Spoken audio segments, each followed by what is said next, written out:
Asha Demideros, and I'm the marketing manager here at Monte Ranch Winery.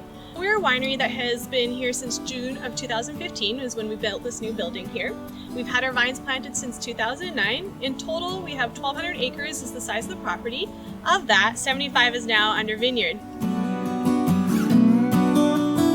We are the newest winery here on the Kamloops Wine Trail. In regards to the other wineries, our winery is a little different in that we offer a restaurant through the summer season, so from May to September.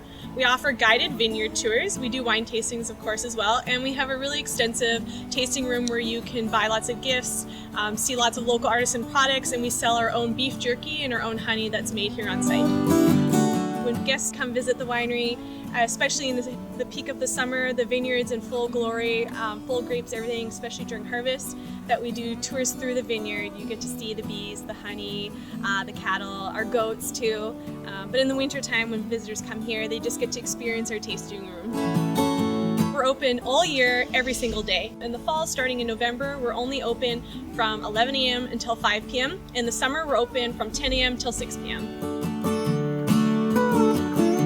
Lots of events here at Monte Creek Ranch. Throughout the year you'll see that we host signature events like our Deals for Dames where ladies get to come out and have a discount when they do wine shopping, and we have samples for them as well for food and wine. And we also do large events such as weddings. We host a Get Corked wine run here, which is a 5K run through the vineyard where there's water stations that include wine as well. Creek is very much a small town just outside of Kamloops, a little tiny community out here.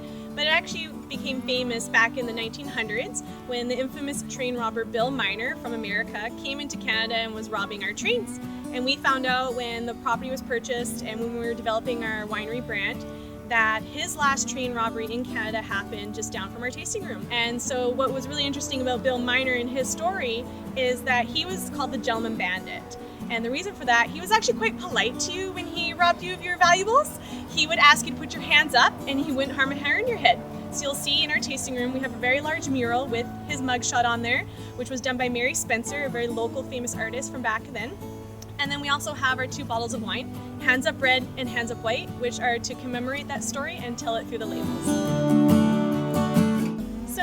To developing the property, as you can see behind me, that we decided to go with a building that very much so represented the land, the area. We didn't want it to be obtrusive. We wanted it to be incorporated into the history of the area as well.